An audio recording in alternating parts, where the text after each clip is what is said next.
Salam sehat jiwa, salam ICO Hipnoterapi.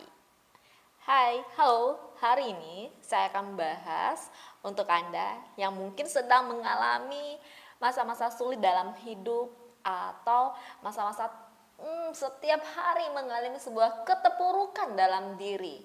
Ya, keterpurukan dalam diri yang akhirnya Anda atau semua orang menjadi benar-benar merasa gagal dengan hidupnya, bahkan tidak semangat menghadapi setiap cobaan yang datang, bahkan menyalahkan diri sendiri, galau, putus asa yang terus itu terjadi dan berulang-berulang di dalam diri Anda.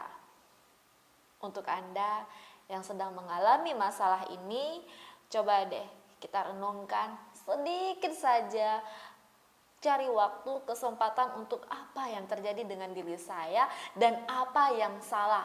Dan bagaimana caranya bangkit. Ketika untuk bangkit, uang sepersen pun tidak ada.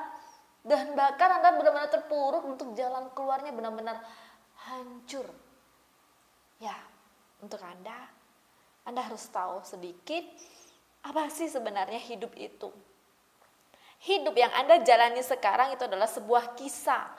Kisah Anda sendiri antara suka dan duka. Baik Anda mengalami suka atau Anda mengalami duka di saat ini, yang baru saja berlalu sedetik yang lalu.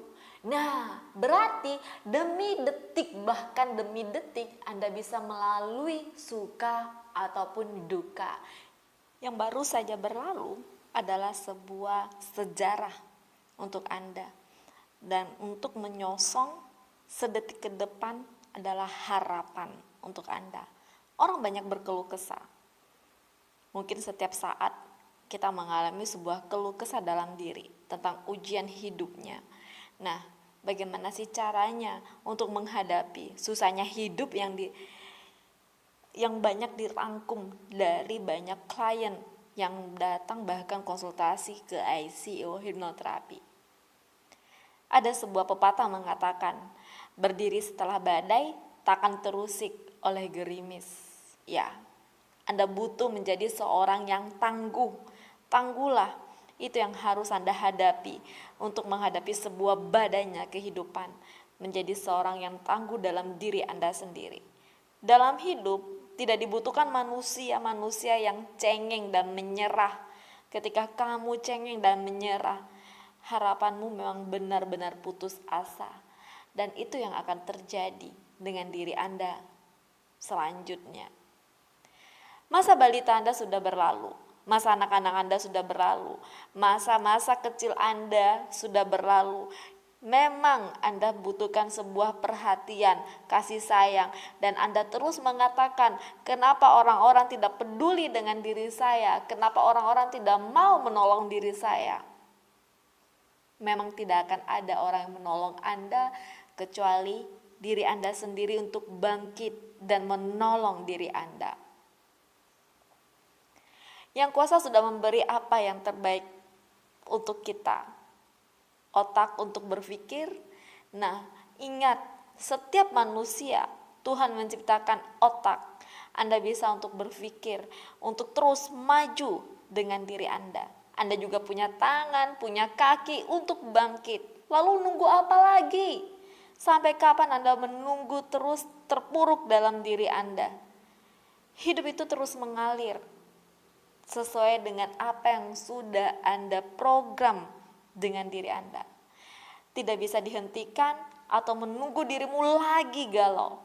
Berani hadapi atau lari sebagai seorang pengecut yang jadi pengecut. Ciri-cirinya adalah Anda senang menuduh orang lain atas masalah hidup Anda sendiri. Itulah yang menjadikan Anda sebenarnya lari dan menjadi seorang pengecut dan menyalahkan orang-orang di sekeliling Anda.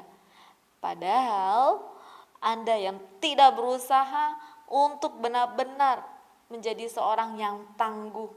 Hadapi kenyataan Anda, bangkitlah untuk Anda jauh lebih baik. Lalu berdirilah setelah badai. Walau setelahnya ibarat ada gerimis, dia tak akan terusik dan akan terus maju menghadapi ujian dalam kehidupan Anda. Ya, lihat orang-orang yang tangguh, yang tetap tersenyum dalam penderitaan hidupnya mereka. Nah, kenapa Anda tidak belajar dari mereka? Mereka-mereka yang terus bangkit. Dan Anda juga bisa sama seperti mereka. Mungkin sebagian Anda mengatakan, kamu tidak tahu apa yang saya rasakan. Ya, benar. Tapi hampir semua orang pernah mengalami apa yang Anda rasakan. Baik mungkin Anda diselingkuhi, baik mungkin Anda tidak berpenghasilan, tidak ada pekerjaan yang layak, atau Anda berada di ruang lingkup yang pikiran-pikiran negatif, bahkan pekerjaan-pekerjaan negatif, dan Anda terus menyalahkan diri Anda dan lingkungan Anda. Bersyukurlah, Anda bersyukur untuk diri Anda yang terus ucapkan dalam diri Anda, bersyukur, terima kasih ya Tuhan, hari ini aku masih bisa bernafas, hari ini aku bisa hidup, ini yang harus aku ubah dalam diriku. Ya, kemarin kamu bisa makan enak di restoran yang branded atau di resto atau di mana saja Anda makan enak, tapi suatu saat kamu mampunya hanya makan di warung pinggir jalan. Yang kamu butuhkan itu tetap hidup dengan asupan makanan secukupnya atau gengsi dari tempat makananmu. Bersyukurlah. Walau setetes air saat kamu haus, itu adalah sebuah anugerah yang sudah Tuhan beri padamu. Saat kamu tersesat dalam keadaan lapar di tengah hutan dan sudah malam, kemudian ada orang baik hati menampungmu di gubuk dan memberi kamu makan berupa telur dadar dan nasi dingin. Saat itu kamu harus berteduh bareng dalam satu atap dengan anjing-anjing peliharaan yang ada di hutan.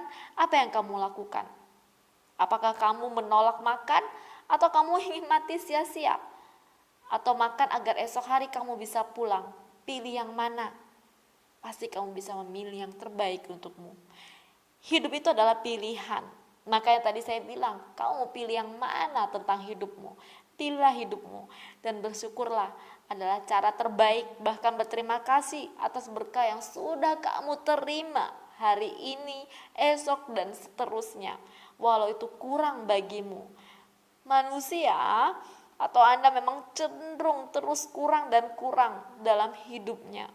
Yang sudah punya motor pengen punya mobil, yang sudah punya mobil pengen punya rumah, yang sudah punya rumah pengen punya apartemen atau investasi-investasi lainnya. Di mana rasa syukurmu sebenarnya? Kamu hanya terus memajukan dirimu, tapi kamu terus menyalahkan orang-orang di sekelilingmu. Jika kamu ingin memajukan dirimu, ubah pola pikirmu. Jadi saat sedih jangan sendiri. Saat ujian hidup datang, kamu akan merasa pening, merasa sedih, serasa beban hidup, dan hanya dirimu seorang yang paling menderita di seluruh jagat raya ini atau di seluruh dunia ini. Saat kesedihan itu datang, sebaiknya kamu jangan menyendiri. Saat kamu sendirian, akan banyak bisikan dari dimensi lain yang menyumbang ide dalam pikiranmu. Ya, kalau ide itu baik, kalau ternyata ide itu ternyata buruk, ya kamu akan mendapatkan terus dimensi-dimensi yang negatif dengan pikiranmu sendiri.